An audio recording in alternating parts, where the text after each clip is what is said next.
All right, so I got to share with you guys this cool God confirmation that just happened to me. It's just awesome.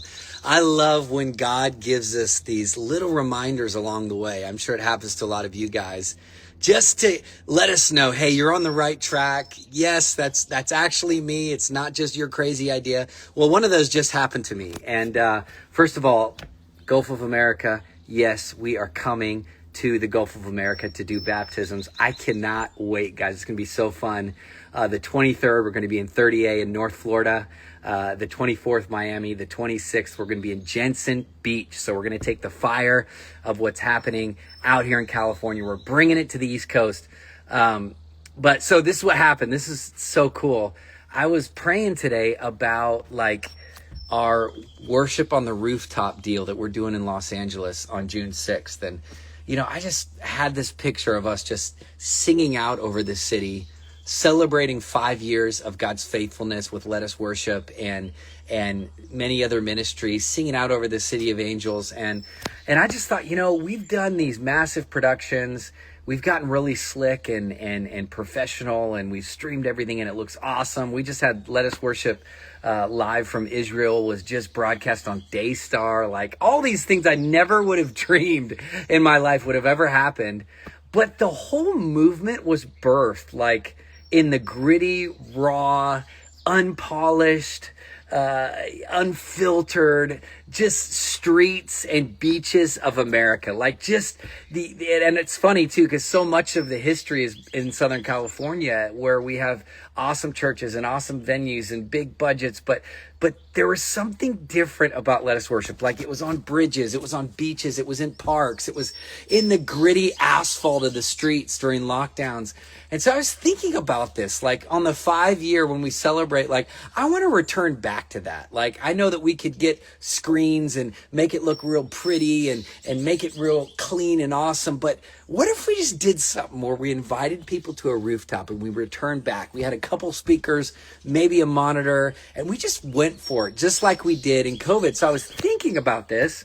I'm with my daughter, I'm dropping her off at soccer practice, and then I run into this guy in the gas station, and he comes up to me and he's like, "Hey, you're Sean." And I'm like, "Yeah." And he goes, "Dude, I got to tell you, I came in 2020 to this, to Newport Beach, or he came in Newport, he came in LA, and he's like, the thing that marked me was how raw it was and wild it was and bold it was. And I had never been a part of anything like that." And he was just sharing with me his testimony there at the gas station. This is just a couple minutes ago.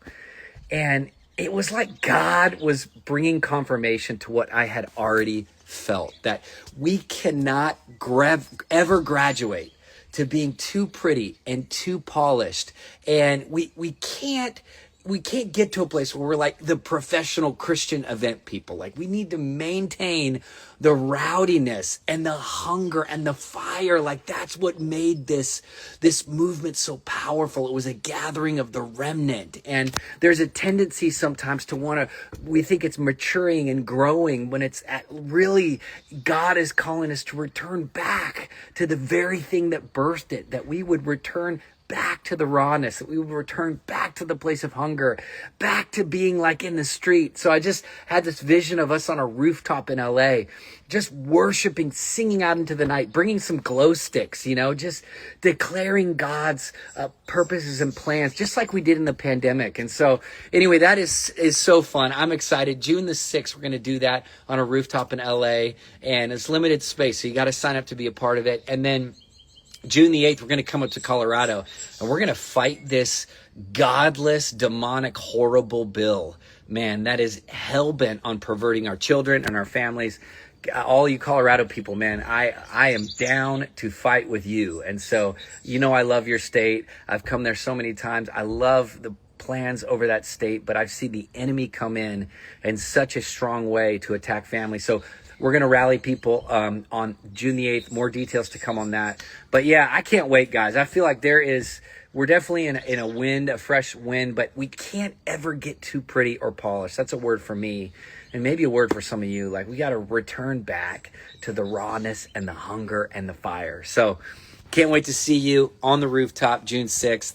And for those of you on the East Coast, we're coming to you. I can't wait. The end of May in Florida. We're going to be in Philly on the 31st of May. I can't wait to rumble there.